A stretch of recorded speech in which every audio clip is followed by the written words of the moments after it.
This is my review for the new Disney Pixar movie Brave. Uh, I liked it. I thought it was a good movie. And a lot of the buzz about it has been kind of negative, and that kind of, upsets me. It makes me think, am I such a Pixar fanboy that I'm having kind of a Phantom Menace moment? Phantom Menace? Phantom Menace moment? Uh, am I convincing myself that I like it just because I'm a fan of Pixar? And that really tears me up internally. But what I just saw yesterday, the general consensus is that no, no, I think this is a good movie. It feels kind of empty. It feels like this is an episode of something. It's the old syndrome where it's a movie, but it feels like it's a made-for-TV movie, or it feels like a television episode. And that doesn't necessarily make it a bad movie.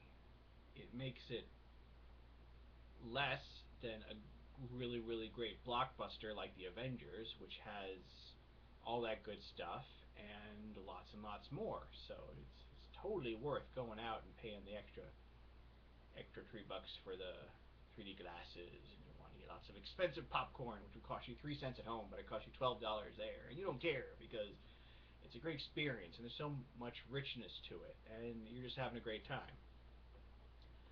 The thing about this movie that is going to bug people, the thing that makes it different than the other Pixar movies, is that it's a small story, like a fairy tale. It, in fact, I think that's the reason why I like it, because to write a new original fairy tale is very, very difficult. I mean, it seems easy because there's all these really, really obvious tropes that even a child could pick out that you can use to build your fairy tale. But to really make a new fairy tale, it's exceedingly difficult because you need to make something that lasts. You need to make something original, and it needs to have a very small cast of characters. And the story itself needs to be very, very basic and contained. Um, this movie has a very small number of characters who interact with each other, and then an event happens, and that changes the relationship between the characters, and then you interact with them again. So it's not like um, Toy Story or Monsters Incorporated, where it's a very, very Campbellian, epic kind of movie. You go here and you talk to these characters, and you go to the the gas station, you get abandoned, and you go to the land of misfit toys where all the toys are evil cannibals. Then you go over here and you meet these other characters, and this new set of thing happens. That's what makes something feel epic. It's because they keep adding things. They keep adding characters, they keep adding locations, they keep adding ideas. This movie does add ideas as it progresses, but it doesn't add new settings and it doesn't add new characters. So emotionally, when you're letting the movie wash over you, it feels like there's something missing because all of the other Pixar movies, including Up, have been epic in that sense that they keep adding to the pot and stirring it. It's like the difference between a small play with a couple actors and a huge Broadway number with Rodgers and Hammersteins and the Webbers and the original picture soundtrack and special effects and snow that falls from the ceiling, etc., etc., etc. One isn't better than the other. I've been to some pretty loser Broadway plays, and I've seen a one-man show off Broadway that just blew my mind. Okay?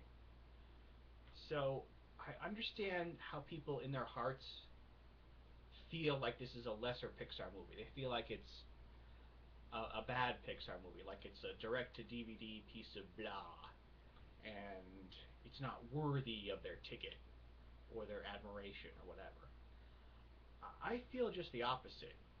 I think if you can take a small cast and go through an entire movie with just those small number of characters and still hold the suspense and still hold the story together, that that's a big accomplishment. That's like the storytelling equivalent of you know you know hiking a mountain using only your bare hands, no hammer and ropes.